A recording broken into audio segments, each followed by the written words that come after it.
Night എഡിഷനിലേക്ക് ഏവർക്കും സ്വാഗതം. നോക്കാം ഇന്നത്തെ പ്രധാനപ്പെട്ട വാർത്തകൾ. അനന്തുവിന് നാട് കണ്ണീരോടെ വിട നൽകി. അനന്തുവിന് ഷോക്കേറ്റപ്പോൾ വിനീഷ് സമീപത്ത് രക്ഷിക്കാൻ ശ്രമിച്ചില്ല. ഫോൺ സന്ദേശം അന്വേഷിക്കും. കേരളം ആരുടെയും പൊതുസ്വത്തല്ല, കേരളം വിട്ടത് സഹേട്ടെന്ന് സാബു. കിറ്റക്സ് ഇത്രയും വളർന്നത് കേരളത്തിൻ്റെ മണ്ണിലെന്ന് പി രാജീവ്. രാജ്യത്ത് കോവിഡ് ബാധിതരുടെ എണ്ണം 6000 കടന്നു. ഒരു വട്ടം കൂടിയാൻ പ്രിയ സ്വരാജിനൊപ്പം ഒത്തുചേർന്ന് പ്രിയപ്പെട്ടവർ. മലപ്പുറത്ത് ഓടുന്ന കാറിൽ നിന്ന് 2 പേർ തെറിച്ചു വീണു. അത്ഭുതകരമായി രക്ഷപ്പെട്ടു. വിശദമായ വാർത്തകളിലേക്ക് കടക്കാം. ഒരു നാടിന്റെ മുഴുവൻ യാത്രാമൊഴി ഏറ്റുവാങ്ങി അനന്തു വിട പറഞ്ഞു. അവൻ യാത്ര പറയുമ്പോൾ ആ നാടാകെ വിങ്ങലോടെ നോക്കി നിന്നു.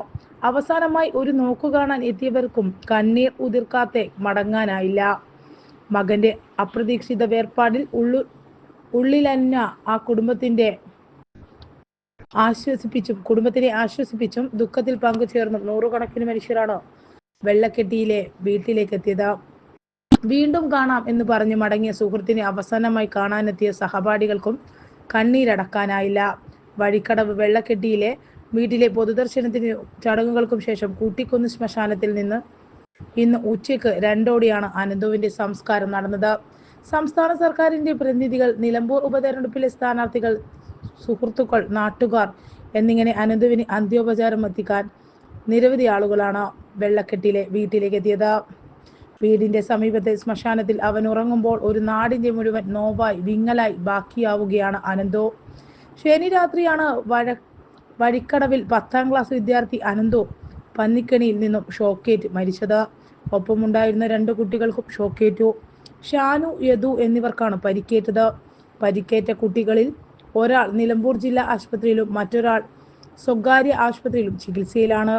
ഇരുവരും അപകടനില തരണം ചെയ്തു. വല ഉപയോഗിച്ച് മീൻ പിടിക്കുന്നതിനിടെ വെള്ളത്തിൽ നിന്നും ഷോക്കടിക്കുകയായിരുന്നു. അനന്തുവിന്റെ മരണം ഷോക്കേറ്റാണെന്നാണ് പോസ്റ്റ്മോർട്ടത്തിലെ പ്രാഥമിക നിഗമനം. ശരീരത്തിൽ പൊള്ളലേറ്റ മുറിവുകളുണ്ട്.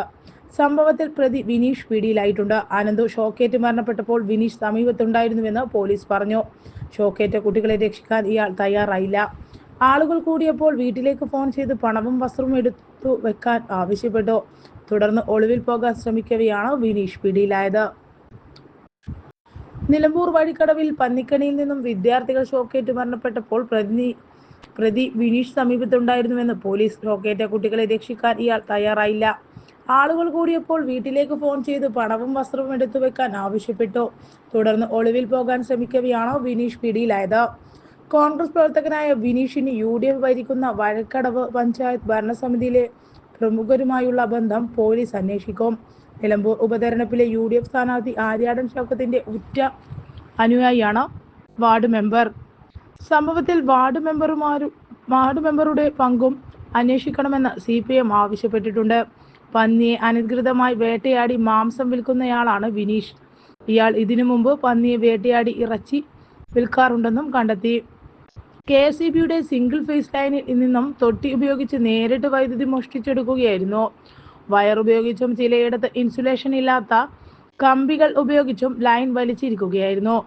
തോട്ടിലൂടെ വലിച്ച വയറിൽ നിന്നും മീൻ പിടിക്കുന്ന കുട്ടികൾക്കാണ് അപകടം സംഭവിച്ചത്.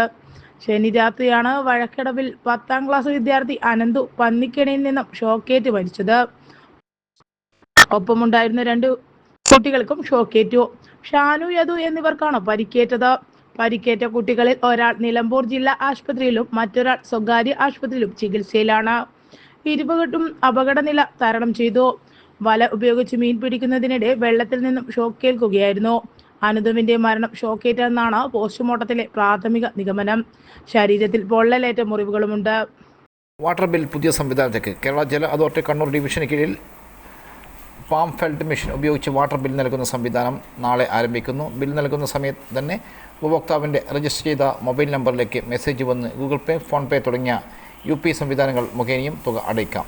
മൊബൈൽ നമ്പർ മാറിയിട്ട് ഉപഭോക്താക്കൾ ശരിയായ നമ്പർ രജിസ്റ്റർ ചെയ്യേണ്ടതാണ്. മീറ്റർ റീഡിംഗ് സ്കാൻ ചെയ്ത് ബിൽ തയ്യാറാകുന്ന രീതി ആയതിനാൽ ഉപഭോക്താക്കൾക്ക് വാട്ടർ മീറ്റർ ചേംബർ വൃത്തിയായി സൂക്ഷിച്ച് റീഡിങ്ങിന് സൗകര്യമൊരുക്കണമെന്ന് എക്സിക്യൂട്ടീവ് എഞ്ചിനീയർ WS ഡിവിഷൻ അറിയിച്ചു. വെങ്ങര അരിക്കുളത്ത് ഓടുന്ന കാറിൽ നിന്ന് 2 പേർ തെറിച്ചു വീണു. 2 പേരും അത്ഭുതകരമായി രക്ഷപ്പെട്ടു. ഇന്നലെയാണ് അപകടം നടന്നത്. കാർ വേഗത്തിൽ പോകുന്നതിനിടെ വളവ് തിരിയുന്നതിനിടെയാണ് അപകടം സംഭവിച്ചത്. കാറിൻ്റെ പിന്നിലെ ഇടതുവശത്തെ ഡോർ തുറന്നു പോവുകയായിരുന്നു. പിന്നിലെ ഡോർ തുറന്നോടെ സൈഡിൽ ഇരുന്ന ആൾ ആദ്യം തെറിച്ചു വീണു. പിന്നാലെ ഒരാൾ കൂടി തെറിച്ചു വീഴുകയായിരുന്നു. കാറിൽ നിന്ന് തെറിച്ചു വീണവർക്ക് ഗുരുതരമായി പരിക്കേറ്റില്ല. വാഹനത്തിൻ്റെ ഡോർ ശരിയായി ലോക്ക് ചെയ്യാതിരുന്നതാണ് അപകടത്തിനിടയാക്കിയത്. അപകടം നടന്ന ഉടനെ നാട്ടുകാരും ഓടിക്കൂടി. പിന്നാലെ തെറിച്ചു വീണവരെ ആശുപത്രിയിൽ പ്രവേശിക്കുകയായിരുന്നു. രാജ്യത്ത് കോവിഡ് ബാധിതരുടെ എണ്ണം 6133 ഞായറാഴ്ച ആരോഗ്യ മന്ത്രാലയം പറഞ്ഞു. പുറത്തുവിട്ട കണക്കനുസരിച്ച് 24 മണിക്കൂറുകളിൽ 769 പേർക്കും കൂടി കോവിഡ് സ്ഥിരീകരിച്ചു. വർദ്ധിച്ചു വരുന്ന കോവിഡ് കേസുകൾ കണക്കിലെടുത്ത് ഓക്സിജൻ, ഐസൊലേഷൻ ബെഡുകൾ, വെന്റിലേറ്ററുകൾ, മരുന്നുകൾ എന്നിവയുടെ ലഭ്യത ഉറപ്പാക്കാൻ എല്ലാ സംസ്ഥാനങ്ങൾക്കും നിർദ്ദേശം നൽകിയിട്ടുണ്ടെന്നും ഔദ്യോഗിക വൃത്തങ്ങൾ അറിയിച്ചു. കഴിഞ്ഞ 24 മണിക്കൂറിനുള്ളിൽ 6 മരണങ്ങൾ കൂടി റിപ്പോർട്ട് ചെയ്തിട്ടുണ്ടെന്നും മന്ത്രാലയം അറിയിച്ചു. ഈ വർഷം ജനുവരി മുതൽ രാജ്യത്ത് 65 മരണങ്ങൾ റിപ്പോർട്ട് ചെയ്തു. കോവിഡ് സാഹചര്യവും തയ്യാറെടുപ്പും വിലയിരുത്തുന്നതിനായി ജൂൺ 2, 3 തീയതികളിൽ ആരോഗ്യ സേവനം ഡയറക്ടർ ജനറൽ ഡോക്ടർ സുനിത ശർമ്മയുടെ അധ്യക്ഷതയിൽ അവലോകന യോഗം നടന്നിരുന്നു. Disaster management cell, emergency management response cell, national centre for disease control, Indian council of medical research, integrated disease surveillance, ഡൽഹിയിലെ കേന്ദ്ര സർക്കാർ ആശുപത്രിയിൽ നിന്നുമുള്ള പ്രതിനിധികൾ, എല്ലാ സംസ്ഥാനങ്ങളുടെയും കേന്ദ്രഭരണ പ്രദേശങ്ങളുടെയും പ്രതിനിധികൾ തുടങ്ങിയവർ യോഗത്തിൽ പങ്കെടുത്തു. കല്യാശ്ശേരി മണ്ഡലം സമഗ്ര വിദ്യാഭ്യാസ പദ്ധതിയുടെ ഭാഗമായി SSLC +2 പരീക്ഷകളിൽ മുഴുവൻ വിഷയങ്ങൾക്കും A1 നേടിയ വിദ്യാർത്ഥികളെയും 100% വിജയം കൈവരിച്ച വിദ്യാലയങ്ങളെയും ആദരിച്ചു. മാടായി കോഓപ്പറേറ്റീവ് ബാങ്ക് ഓഡിറ്റോറിയത്തിൽ നടന്ന MLA മെറിറ്റ് അവാർഡ് അനുമോദനത്തിൻ്റെ ഉദ്ഘാടനം Kannur city police commissioner Nithin Raj P നിർവഹിച്ചു. M വിജയൻ MLA അധ്യക്ഷത വഹിച്ചു. Kalliasseri block panchayat president PP Shajir, panchayat പ്രസിഡന്റുമായ P Govindan, TT Balakrishnan, K രതി, P ശ്രീമതി, ജില്ലാ പഞ്ചായത്ത് അംഗം SK ആബിദ, സമഗ്ര ശിക്ഷ കേരളം ജില്ലാ project officer EC Vinod, K Ranjith, K Ajayan എന്നിവർ സംസാരിച്ചു. ശ്രീകുമാർ പള്ളിയത്ത്, അഖിൽന, മുഹമ്മദ് ഷഫീഖ് എന്നിവർ കരിയർ ക്ലാസ്സിന് നേതൃത്വം നൽകി. കേരളം ആരുടെയും പ്രതിസ്വത്തല്ല, കേരളം വിട്ടത് സഹിക്കട്ടെന്ന് സാബു. വ്യവസായ മന്ത്രി P രാജീവിനെതിരെയും സംസ്ഥാന സർക്കാരിനെതിരെയും രൂക്ഷ വിമർശനവുമായി കിറ്റെക്സ് MD സാബു ജേക്കബ്. കേരള സർക്കാരും LDFും ഉദ്യോഗസ്ഥരും എല്ലാവരും കൂടി ഒന്നിച്ചു നിന്ന് കിറ്റെക്സിനെ ആക്രമിക്കുകയാണെന്ന് അദ്ദേഹം വാർത്താ സമ്മേളനത്തിൽ ആരോപിച്ചു. ഒരു ചെറിയ നിയമലംഘനം പോലും ഈ പ്രസ്ഥാനത്തിന്റെ പേരിൽ കണ്ടുപിടിക്കാൻ സാധിച്ചില്ല. സഹികെട്ടാണ് അന്ന് 3500 കോടി രൂപ കേരളത്തിൽ നിന്നും മാറ്റെവിടേക്കെങ്കിലും നിക്ഷേപിക്കാൻ തീരുമാനിച്ചത്. ആന്ധ്ര വളരെ മോശമാണെന്ന് വ്യവസായ മന്ത്രി P രാജീവ് പറഞ്ഞത് അദ്ദേഹത്തിന്റെ പതിവാണെന്നും സാബു ജേക്കബ് കൂട്ടിച്ചേർത്തു.